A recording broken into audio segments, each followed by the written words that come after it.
Right now at 10, we'll tell you how one local church is kicking off the summer season with a fun Sunday service. Plus, we're heading to Arma for a little taste of Arma. Also, whether you've got a green thumb or not, you might appreciate some new fancy plants at the local greenhouse. And the first plane load of baby formula arrived in the U.S. from Germany today. You're watching the late edition of the KOAM News at 10, and it starts right now. Thank you for joining us tonight. I'm Chris Warner. Central Christian Center kicked off the summer by having church service outside. This is the church's annual kickoff to summer. They have fellowship, worship, and of course, food. That included hot dogs, hamburgers, some drinks, and desserts that were offered after Pastor Hank's message. This service was held for the church members and the community. People from the community come out, but it just seems like a good day or a good time of the year to just, like you said, kick off summer and get all together and just be in the outdoors, and something about connecting in the outdoors. This is the fourth year Central Christian Center has kicked off summer with their church in the park. Arma got a little taste of history today. French cookie lovers gathered to see demonstrations of this beloved treat made by iron molds. French cookie makers were so important that immigrants carried them to the United States. Community members shared some of their own family recipes and traditions. And then, of course, at the end, they had a chance to taste these yummy French cookies. Food is a great tradition for generation to generation to generation. It's great to keep that part alive. So I did this presentation today just to remember that French cookies, the tradition that they have for us, the tradition we have of making the cookie iron in Arma. French cookie irons were immigrated or brought in and replicated to help keep that tradition alive. Well, whether you've got a green thumb or not, you may appreciate some of the fancy plants that are making their way into the Joplin greenhouse. The rare plant shelf is something that spawned out of the pandemic last fall. It's been steadily growing ever since. Well, these items do cost more. Customers are willing to pay, some selling out in a matter of hours, even with a $300 price tag. These plants, like the pink princess philodendron, come from a distributor in Florida. The greenhouse makes cuttings, and those turn into a unique product that this business is happy to provide. Being able to offer this selection in Missouri, in Joplin specifically, is a pretty big step. Like, you're not going to be able to get this stuff at Home Depot or Lowe's or like any of the other local garden centers, so I think it makes us pretty unique. Joplin Greenhouse has aspirations to eventually sell these rare plants online and offer delivery. Grace's Faithful Creations hosted a paint party today at the farm to market these unique items. Women gathered to paint 3D lemon signs. Grace guided and gave tips on how to paint the signs. And of course, if you aren't able to go, you can also have the kits mailed to you. I like to be able to share and teach other people. To me, painting is something that is forgivable. You can't mess it up, and it's relaxing. So I like to share that with other people, and I'm just blessed that God gave me this talent to be able to do that. If you want to find out more about Grace's Faithful Creations, you can visit our website, KOAMnewsnow.com. As promised, we saw a nicer, warmer day today, and a lot drier too. Nick Kelly joining us. And that's exactly how we should end the weekend that we've had, Chris, after a lot of rain and storms Friday night going through a good portion of Saturday. We are dry at the last check of 7th and Range Line, 46 this morning, and as advertised, despite a lot of stubborn clouds during the day, we did hit a high of 65. Mostly clear to start the late night out, but it's not going to stay that way though going into tomorrow, because our next upper level low is also going to send some clouds at the surface our way, and eventually that's going to try to lead to some rain chances trying to come in, but not during the overnight hours as lows drop back into the upper 40s. Cloud cover increases during the day, and I don't think it'll be until very late in the afternoon that some of our western counties could see a few showers or storms as we top back out in the mid 60s.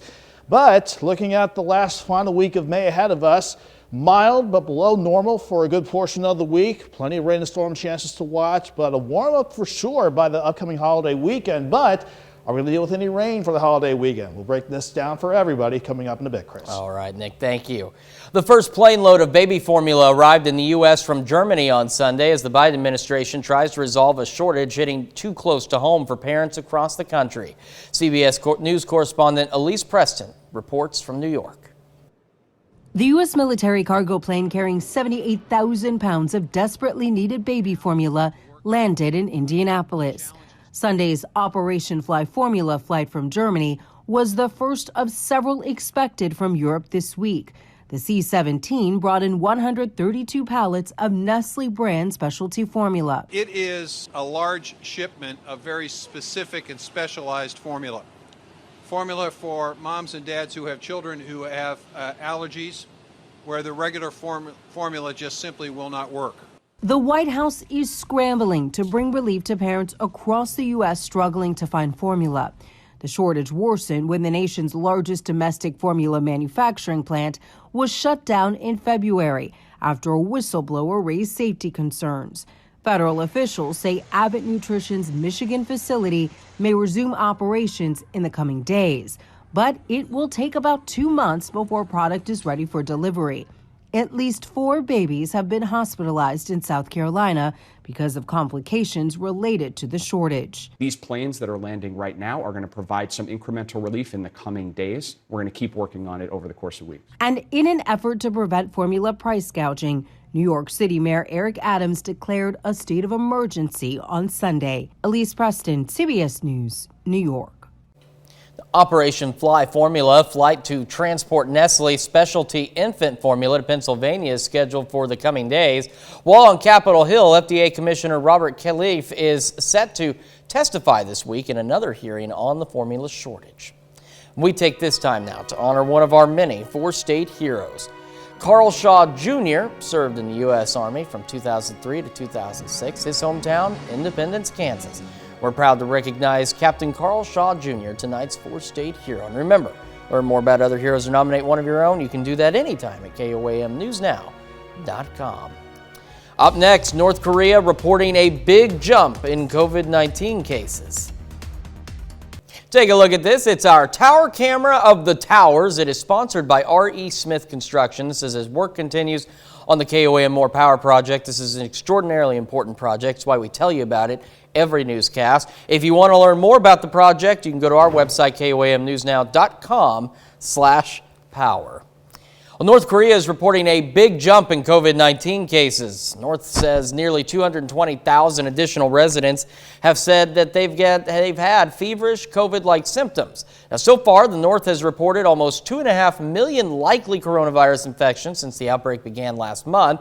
At least 66 deaths from COVID-19 have been reported. The country has an extremely low vaccination rate against the coronavirus. Health experts believe the North may be fabricating numbers since it lacks adequate testing capability. President Biden has again offered to send vaccines directly to North Korea or through China to help the country deal with the massive outbreak. President Biden made his offer during his visit to Seoul, South Korea. Back here at home, COVID-19 cases also on the rise. According to data from Johns Hopkins University, cases in the U.S. have passed 83 million on Saturday. Data also reported more than 1 million deaths. The rising cases come as the Centers for Disease Control and Prevention has begun recommending a 3rd dose of the Pfizer vaccine for children ages 5 to 11. An existing drug is giving hope to those with spinal cord injuries for less pain, inflammation, and more movement. Some researchers from a university in England are experimenting with an existing drug by AstraZeneca called AZD1236. And that shows blocking of inflammatory responses in spinal cord injuries and possibly allowing more flexible movement. Animal experiments resulted in 80% conservation in nerve function and improvements in sensation soon after injuries. There are not current treatments to repair nerves after spinal cord injuries. Could global warming be cooling down your sleep? Well, a new study says yes. Scientists from a university in Denmark say rising temperatures worldwide are causing people to lose roughly 2 weeks of sleep yearly. Analysts studied more than 47,000 people with wristbands to track sleep and compared against climate data. Study says the elderly were 2 times more affected than middle-aged people. Lower-income people and women also made the list of the most impacted. Family Dollar shut down a distribution facility following infestation problems. The business has closed down its West Memphis, Arkansas distribution operation after federal health officials found a rodent infestation may have led to possible product contamination. The facility employed more than 300 workers who will lose their jobs in July. The FDA found more than 1,100 dead rodents in the facility after an inspection. The infestation caused the recall of several products, including drugs, medical devices, cosmetics, and dietary supplements. Google adding a new security layer for customers as it replaces an old instant messaging service with a new one. The search engine giant will show signs cautioning chat users of possible phishing and malware attacks from personal accounts. The new banner makes the user aware of suspicious links which could potentially contain phishing sites designed to steal personal information. The new protection layer for chatting comes as Google discontinues Hangouts and installs Google Chats as its instant messaging service. Later on the news at 10, 2 new movies made the top 5 at the weekend box office. Could either top the reigning champ? We'll have the latest in our box office review. But first, after a brighter and nicer day to wrap up the weekend, clouds and rain eager to return. Forecast next.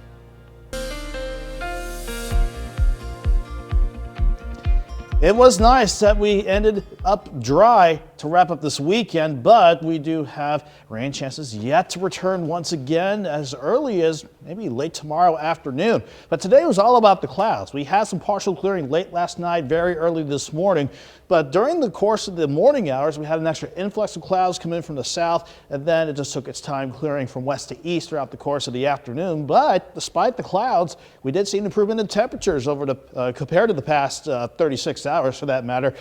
We had temperatures all afternoon stuck in the middle of the upper 50s. We dropped back in the mid 40s this morning and back into the mid 60s. We'll do that again for tomorrow despite clouds working back in and temperatures going into, let's say, the 60s again for tomorrow. Last look we had at 7th and Range line looked pretty good. We're seeing temperatures as a result of the mostly clear skies for now dropping back into the mid 50s, but we'll all drop back into the 40s, but upper 40s this time tonight because of increasing clouds off to the west. That's once to start working in by tomorrow morning because of a departing high pressure at the surface, this low pressure center over Colorado, and another upper level low. Both of these wanting to bring clouds back into the forecast and eventually returning rain chances as well. But at the very least, we're dry now and heading into the overnight hours. Some partly cloudy skies can't be ruled out by morning, but it's a dry start for your Monday morning and a cool start for your commute with temperatures in the upper 40s. Despite clouds on the increase, we'll be back near 60 by the lunch hour and maybe some isolated showers, even a couple of thunderstorms in our western counties by late afternoon. But you can see the temperatures that despite some returning rain chances, will go from 48 in the morning to 61 by noon. Highs and Joplin at least topping out around 65, but really everybody should top out in the mid 60s for tomorrow afternoon. A few isolated storms will grow exponentially in coverage as we go through Monday night, early Tuesday morning, and throughout portions of the day on Tuesday. I do not see any of those storms Tuesday looking too strong or severe, so that should be able to allow temperatures to go back into the mid to upper 60s. But if the future track pans out like that, we may have quite a bit of rain to contend with just within the next 2 days alone. Nothing during the day tomorrow, but as we go into Tuesday afternoon, we could have rain amounts ranging from 1/4 of an inch near Table Rock to about 1 to 3 inches elsewhere. So if we can't spread these numbers out, we may have to contend with some flooding concerns, maybe minor flooding concerns as we go through Tuesday. But this storm system is just going to take its slow time working over the region, so rain chances stick with us Wednesday, a few leftovers Thursday, but we're dry Friday with the returning jet, allowing us to finally warm back up for the holiday weekend. We'll go from 65 Monday, 68 Tuesday, 66 again on Wednesday, but after we get past 71 on Thursday, we're looking warm for the Memorial Day weekend with 81 Friday, lower to middle 80s for the rest of the weekend. As far as rain chances go, I think we're good Friday and Sunday, but I want to watch for a few isolated storms Saturday morning and then maybe a better shot for scattered storms on Memorial Day proper. And then that Tuesday and Wednesday as well, Chris. Some of those storms could potentially be strong to severe. So we will have some dry time for the holiday weekend, but rain or shine, it's going to be warm. Yeah, the temperature's definitely rebounding, and of course it is that time of the year again, so storm season's definitely on the uptick, it seems. And it seems like no matter what year we go through, we can't get through that holiday weekend without some storm chances. That's just the way it is in the 4 states. Nick, thank you so much. Dirty Sports, Crowder back in action today for a winner-takes-all game. Yep, big one today. The Rough Riders trying to capture their 2nd straight district title.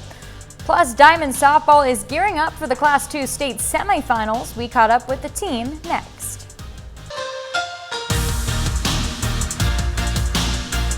The Rough Riders season is on the line today. Crowder faces Delgado for another shot at the district championship. The winner advances to the JUCO World Series. Crowder cruises on through 9-1 victory over Delgado. Josh Patrick doubles twice, drives in 2, and scores twice. Riley Hunsaker gets the win.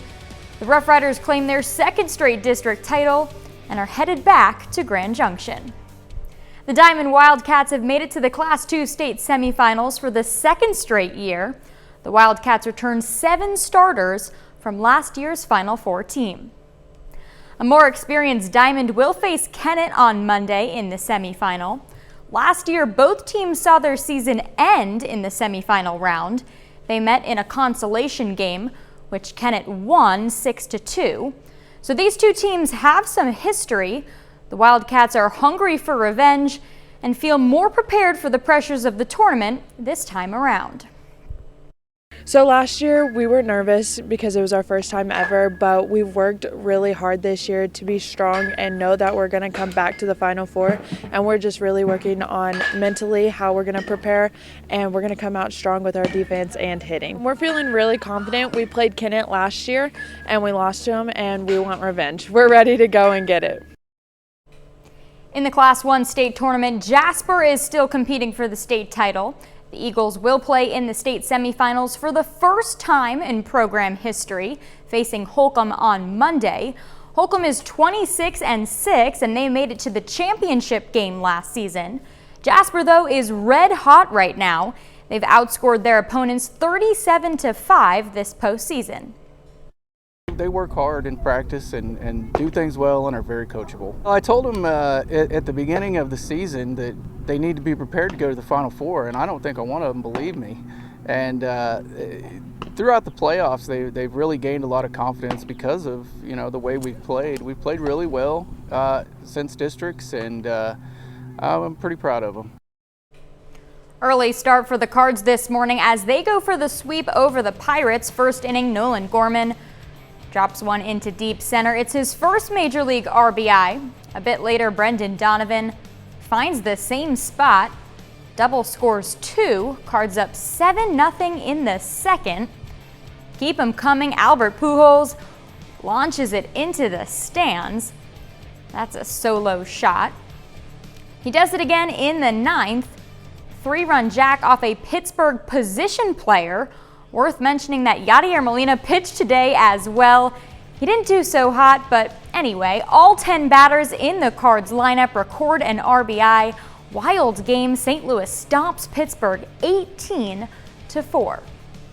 That's it for sports. Up next, a cliff rescue is caught on cam. New details are being released following Thursday's spectacular aerial rescue of a man off a cliff over the Pacific Ocean. A California Highway Patrol helicopter crew put themselves at risk battling high winds to save the day. Cornell Bernard has that story. Watch this jaw-dropping moment when a CHP chopper crew rescues a stranded man clinging to dear life on this cliff near Muscle Rock in Daly City. But reaching him wasn't easy. We had to do a short search because we weren't sure where he was on the cliff. Nobody could see him. Pilot Brent Marker says the man was finally located midway down the steep cliff. This picture shows why he was so tough to spot. He was in a very precarious spot, about 500 feet probably off the water, and that's about a 900-foot cliff. Sky 7 captured the unfolding drama as the flight crew got ready to rescue the man who had fallen from the top, but weather conditions were working against this mission. We were battling some extreme winds, so 30 to 40 knot winds. Flight officer and paramedic David Arias is lowered from the chopper on a tether. He recorded the rescue with a GoPro on his helmet. Watch as he makes contact with the cliff.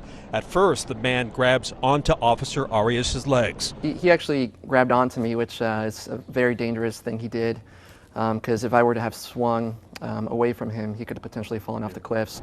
Seconds later, success. I told him to kind of stay put on the cliff, and he kind of was able to get himself into the harness and help me out. The man is lifted off the cliff to safety and soon back on solid ground. Miraculously, he only had some scrapes and bruises, but that's about it. The man was taken to the hospital as a precaution, but not before thanking this Napa Bay CHP flight crew for their help. Yeah, he was pretty grateful to see us. He was ready to get off that cliff for sure. An incredible story. I've got a fear of heights, so you wouldn't catch me near one of those cliffs. We'll be right back. 2 new movies made the top 5 at the weekend box office. Could either top the reigning champ? David Daniel has the early estimates. The psychological horror film Men debuted in 5th place with $3.3 million. $3.9 million gave Sonic the Hedgehog 2 4th place and a domestic total of $181 million. The Bad Guys got away with $6.1 million for a 3rd place finish. Apparently they're making the wrong sort of film. Downton Abbey: A New Era debuted in 2nd place with $16 million. 3 in a row for Doctor Strange in the Multiverse of Madness. The mystical Marvel movie retained the box office crown with a weekend haul of $31.6 million, giving it a domestic total of $342 million. In Hollywood, I'm David Daniel. It's always good to see some of the movies, but as you can see, there are some out there, and we saw this, it's so bad I can't remember the actual movie because it ran for so long at #1 at the box office. Was it Spider-Man?